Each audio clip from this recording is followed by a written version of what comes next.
Good morning, everyone. Welcome back to Drivemodenjoy. I am here once again with Anna. Blake unfortunately cannot join us today, but he will be with us tomorrow. And that's kind of one reason for this video today. In today's video, we need to install some much needed upgrade once again in the Bronco. So let's show you what we got going on. All right, so once again, this is a Midland GMRS. This is just the Micromobile that we always get. I think it's the 275. Yeah, it makes T275.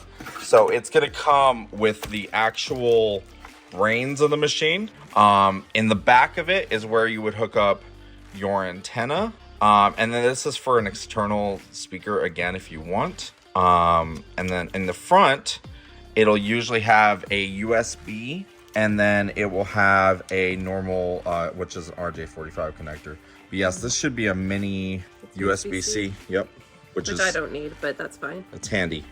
And then that would normally plug in here, but what we're going to do is plug in this instead, which will allow me to have a port and a nice clean install since all of this will be hidden. Correct. Once again comes this.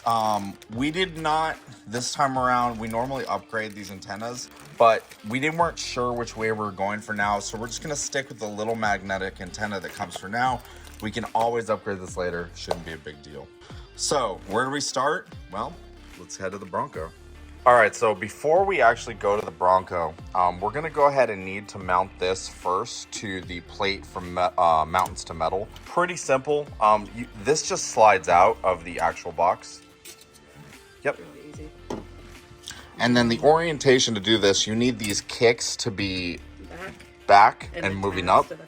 And then the tabs to the front. And then you can see there's two slotted that actually match up perfectly with the middle slotted. And then it does come with the two hardware, the two little tiny screws here. You can see one there, one little nut, and there's another nut and another little screw. You're just gonna put them here and here, cinch it down because you will not have access to do this once it's in the Bronco. All right, so the actual tiny little screw, it's a 1/4 inch. It's not metric, which is sad. She found a Phillips that should work fine. I say it's going to be a beast to get started. Here, why don't we tag team it? Tag team away.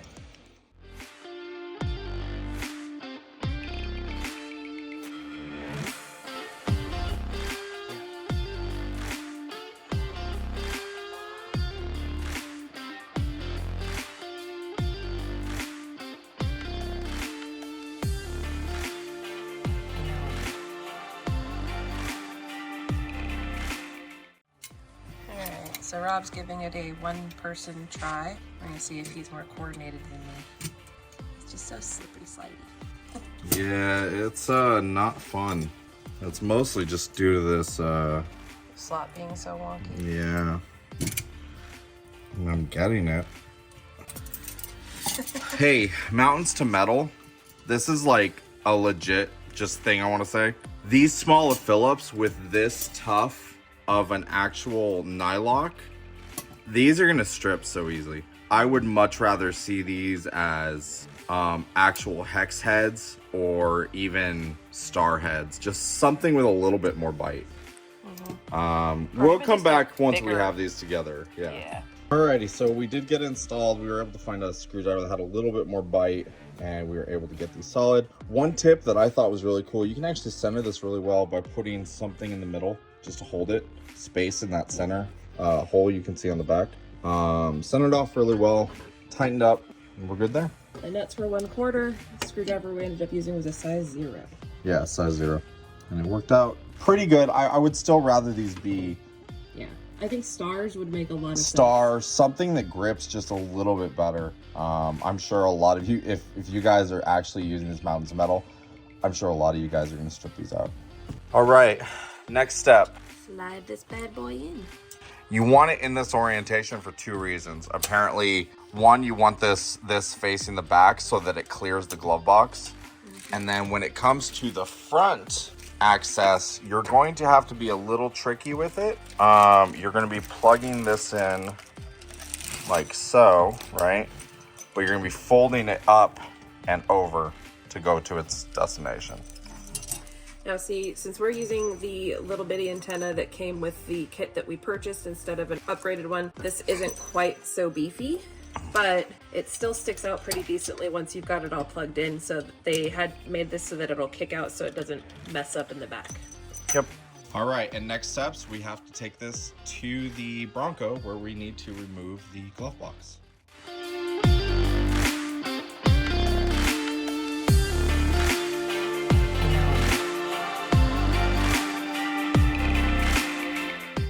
Alrighty.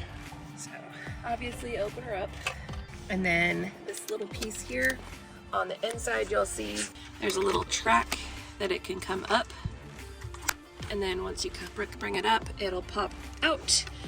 Once that's popped out, you use these little tabs here and here. You can pull her down, and that's probably enough, but if you want to, you can lift it up and take it off all the way. And it's completely out. There you go. So something they don't show you in the fancy install videos is when you're the person trying to figure out exactly where this stuff goes. Okay, you guys are never going to be able to see this completely. The orientation that it goes in the truck is actually like this. There are two bars. One runs right here, one runs right here. And you have to put this entire beast on top of that bar. And it is not fun.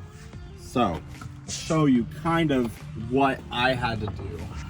So it's, as I see now, it's gone. And so what we'll do, we'll show you having to put it in there, and then I think we can go ahead and go under there and show you. Yeah, it's gonna be interesting. Okay, so this is gonna be extremely hard to see. You can see this is where the actual glove box is. If you tilt up, this is only a small portion of it sticking out, and you'll see there's a rail right here and a rail on the other side that kind of holds it in, and there's holes here that have to line up with the bracket. That's why it said it's a no drilling required. Yeah, and this is a nightmare to get to. I don't think you guys are gonna be able to see this, but we'll check in with you guys after we've got it mounted up there. All right, I'm back here on the bench. I wanted to show you. These are the two bolts you're gonna use to keep that up. So say we're in the car sitting in the seat, these would go in to that hole, and it mounts into the threaded insert into the bracket that we got from Mountains2Metal. Now for me to do this, I got a, what size is this? 5/32 normal Allen end, and it seems to fit really well on this. Now, keep in mind a couple things. One, if you have an RJ45 plug like we have on this, that end does not disconnect from the cable. So what does that mean? That means you actually have to mount the RJ45 connector, route it up in there before you actually install the bracket. So that is the first thing we have to do, just because we're going for the very clean solution. If we were going with the normal just extension cable, or you were just plugging your mic straight into there, you wouldn't have to do the step. You could go ahead and plug in the actual module, have it all bolted up, and you'd be good to go.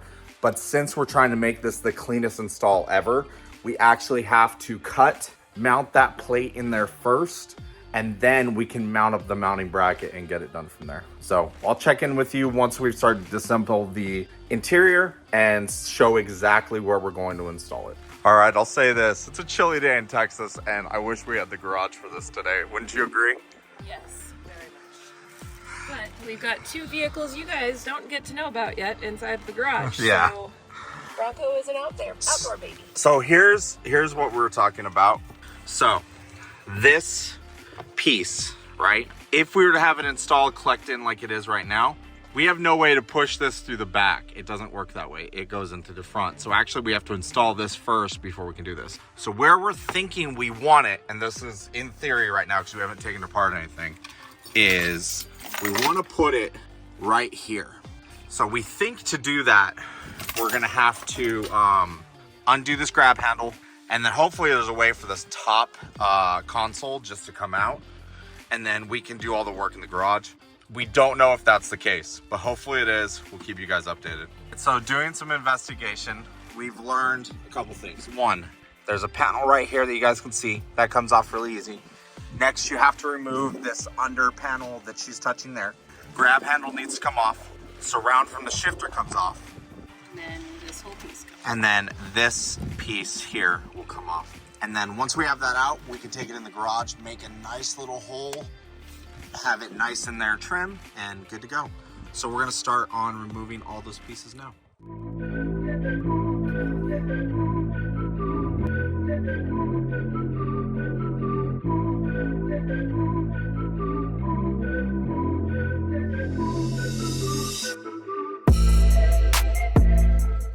I love that storage solution, babe. Hey, look, whatever works, right? I mean, all the bits and pieces stay where they're So supposed to be. apparently this panel just unclips out. I'm gonna try to do it without panel pullers, but typically you would want panel pullers for this. There's a little tiny clip on the driver's side that was giving me trouble. I'll go over there. I with it earlier. There we go. She should slide on out now that the handle's not there. Okay. You had an idea. Yes, I did. Okay, so I really don't want to fool around with having to take all of this off. And as I was exploring back here to try to figure out if I could fit my hands in, I was like, wait a minute, my hand, like majority of my hand fits here and I can touch through here, like barely touch, right? So why don't we just put it here? Because if this was sitting, of course I'm fumbling, like right there, and this just plugs in, goes. Can you move it farther forward? Down here? No, sorry, the other way. Back towards the... So here's the thing. That spot's really rounded. So that's why that may not work there. What if we move it further forward? So that it plugs in, say, like that? Yeah. I don't see why not. Okay. We're putting a hole in a body piece no matter what we do. That's Yeah, nice. correct. If it ever had to be replaced, it's not the worst plastic panel to have to buy. Yeah. Yeah. And I can easily access it. Like there's a nut there, so I can loosen the top if I need to. And then we can put something back here to protect anything we need to. But with a little bit of careful drilling, there's absolutely no reason why. Like I've got... Well, let's do this.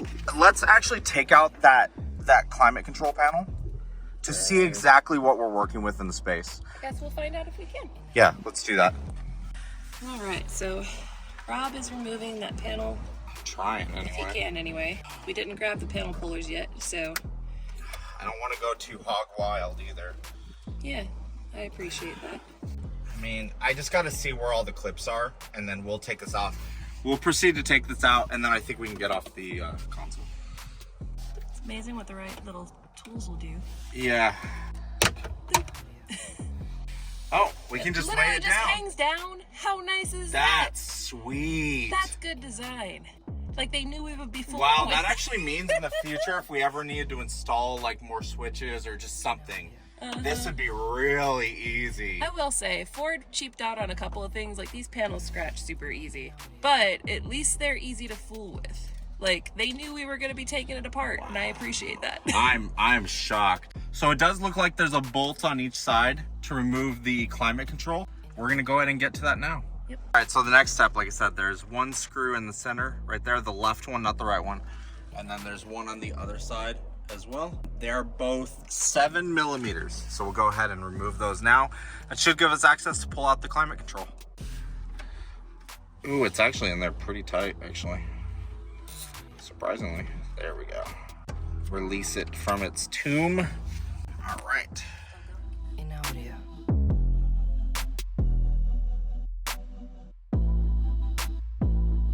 In audio.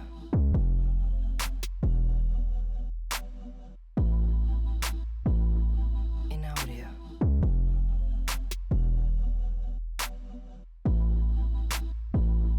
In audio.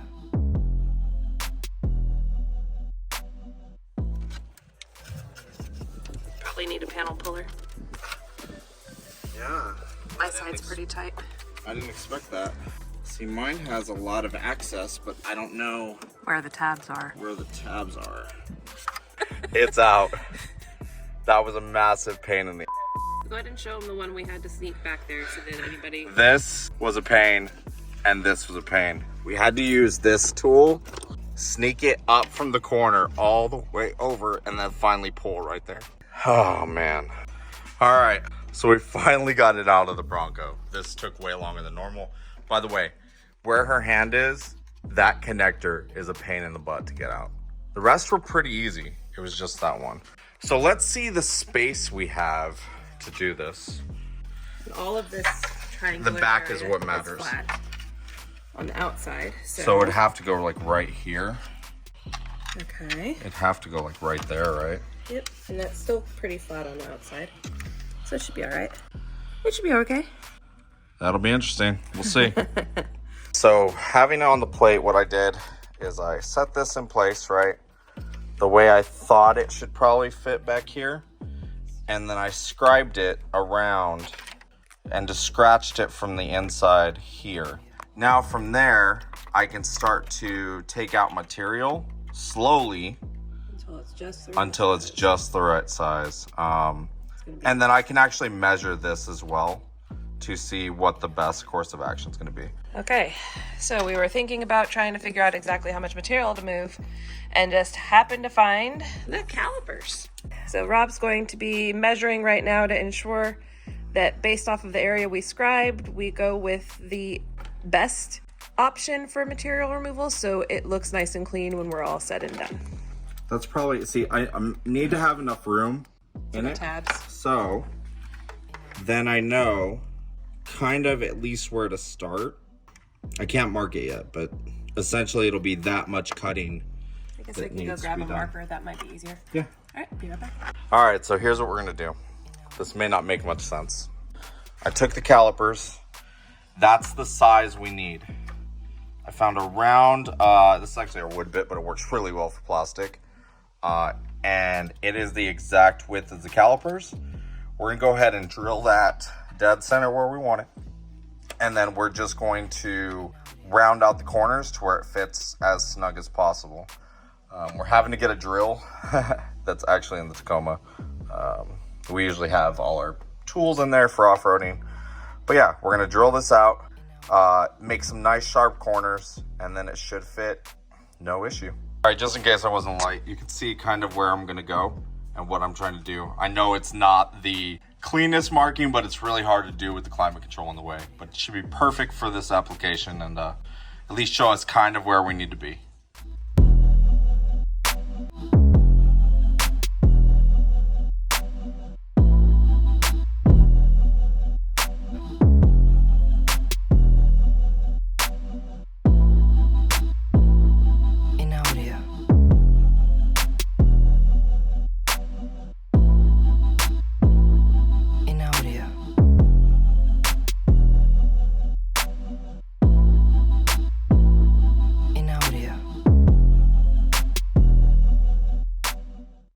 After being really frustrated, this was actually the best tool for the job.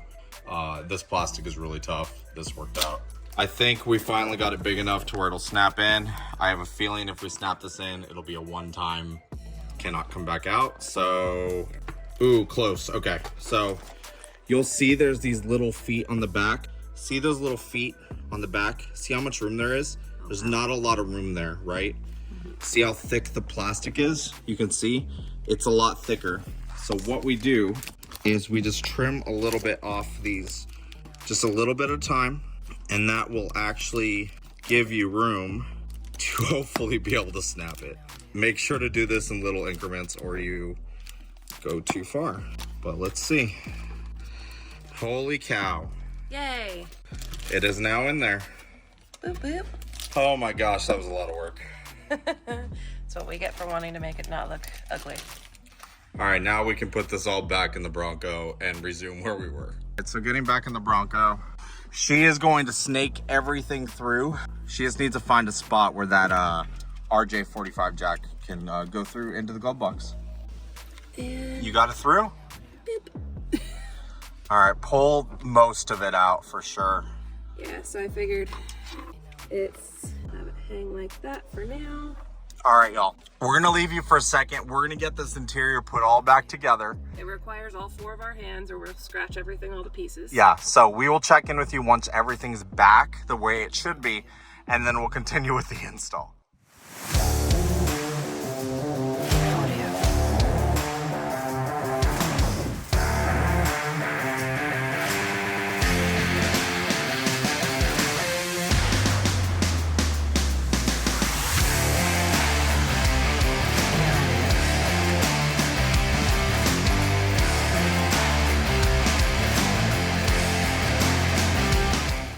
update time. Although you'll see it in an upcoming video, we have the antenna routed. We'll discuss this in another video, and we can't discuss it now.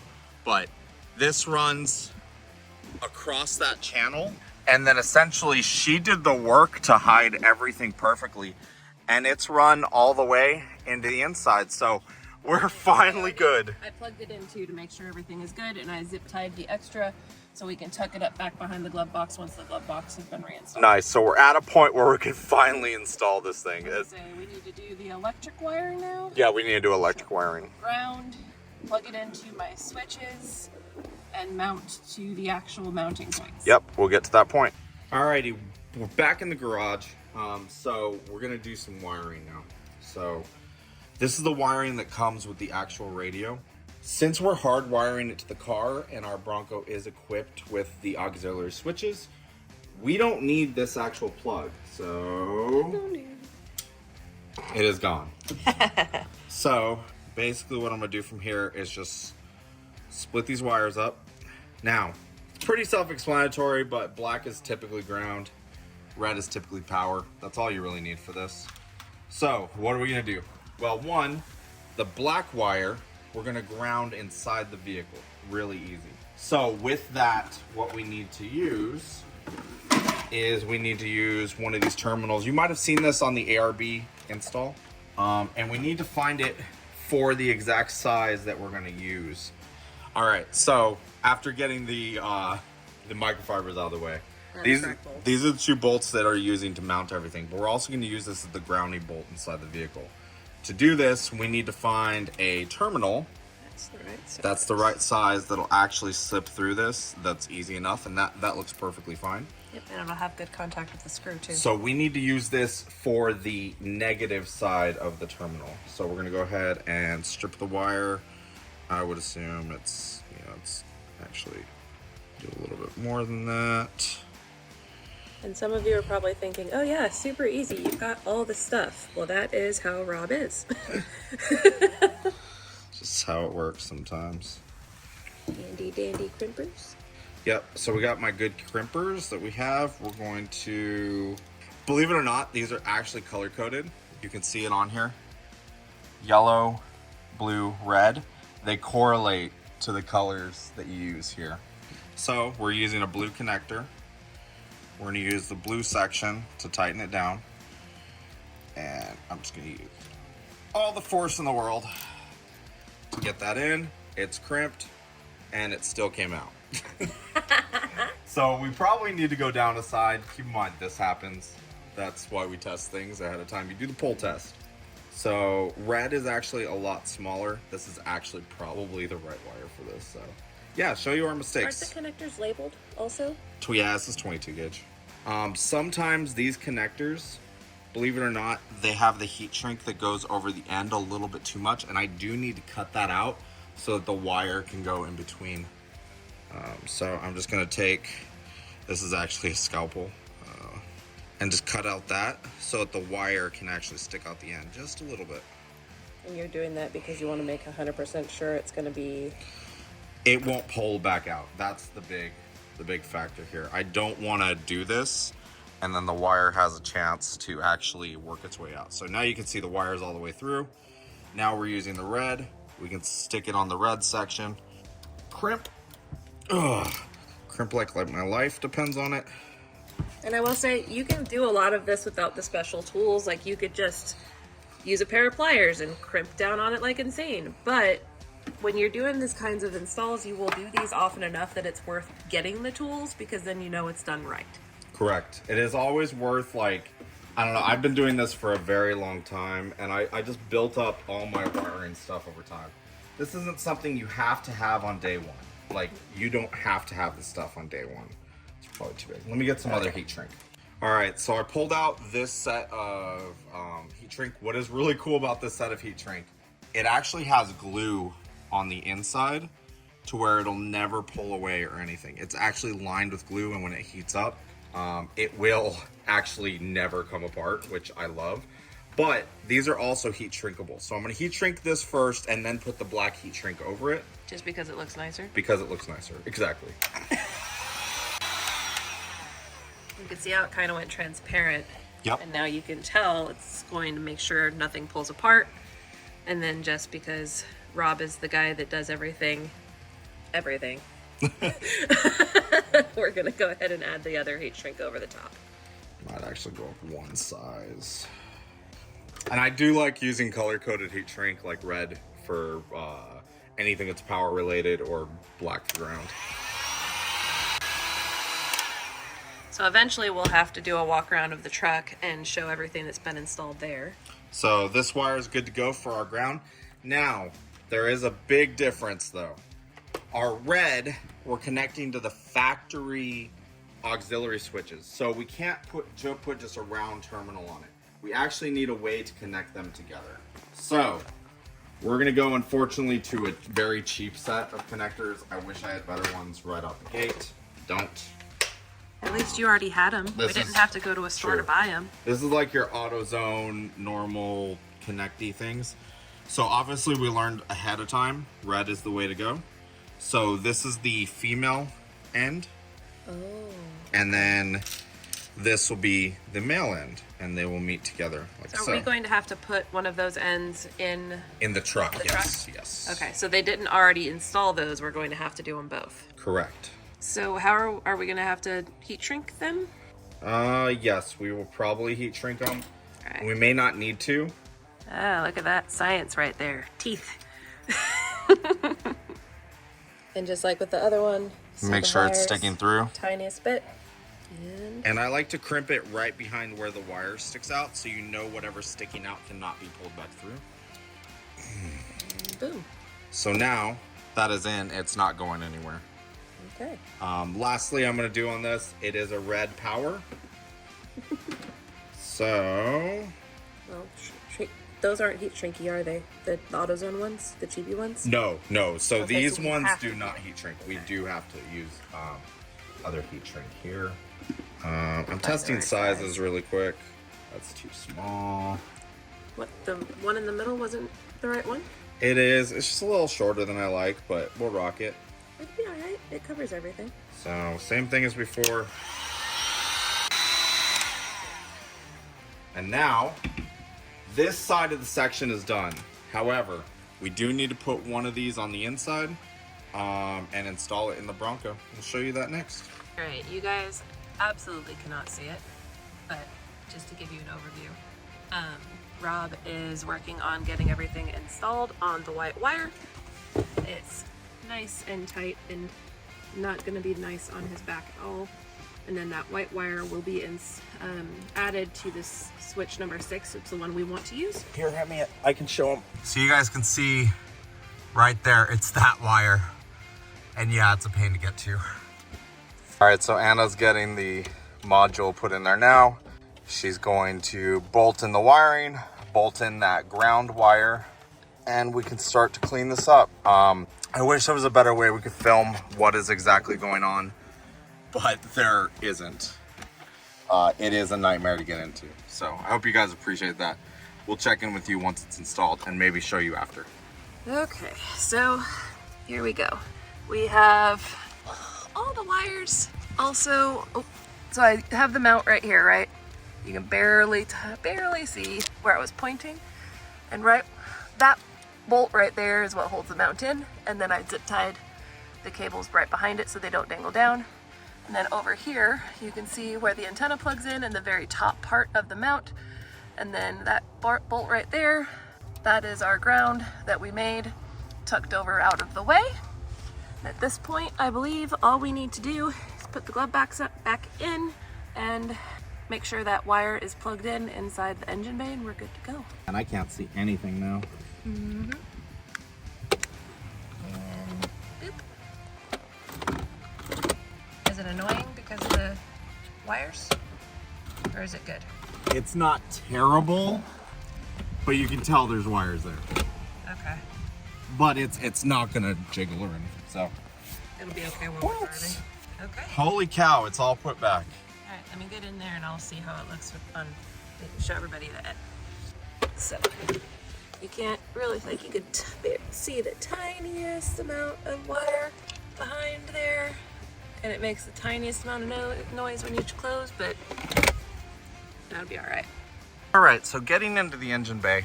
So the white wire that I actually terminated for the positive inside the car isn't connected to anything. You can actually see it's run, hopefully you can see that. It runs right here. This is just the other end of it. It's not connected to anything. So what you do is you use these bundles to connect it to whatever auxiliary switch you want. So we are gonna be connecting it, hopefully you guys can see that. Let me zoom out just a little bit more. There is a yellow and orange wire, which is probably this little one. It is this one right here. And we're just gonna now connect that white wire to the yellow and orange.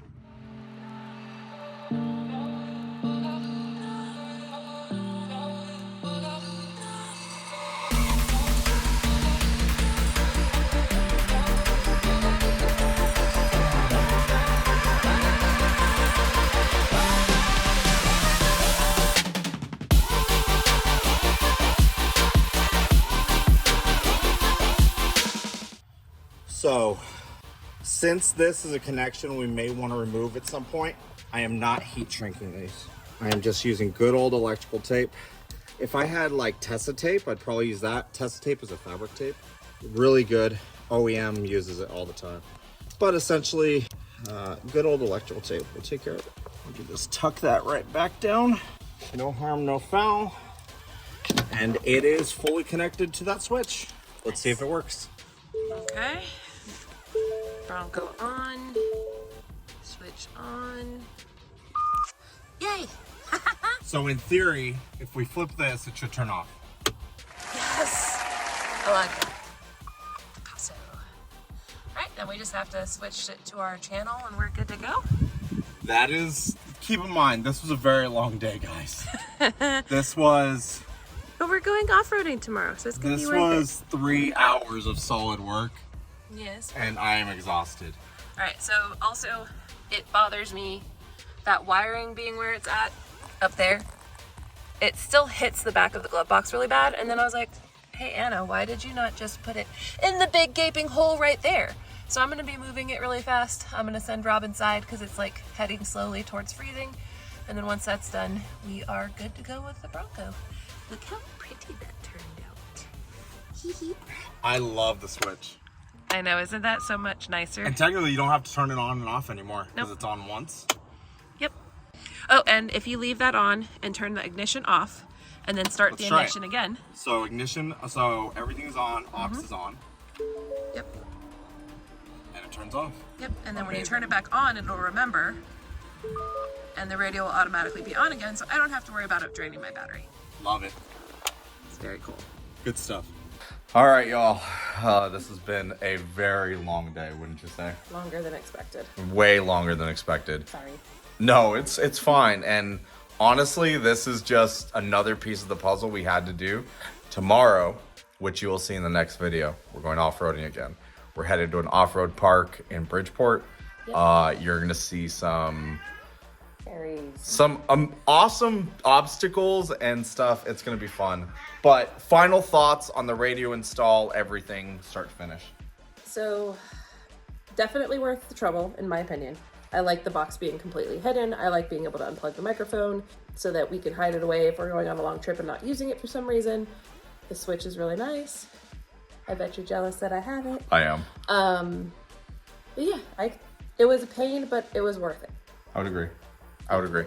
So once again, guys, thank you so much for watching. Wow, we look, yeah, it's been a long day. Thank you guys so much for watching. If you made it this far in the episode, please hit that like button. Subscribe to the channel if you want more content such as this. If you want to be notified every time we put out a video, please hit that bell right next to it. But yeah, thank you guys so much for watching. See you guys next time at Drivemodenjoy. Bye, everyone.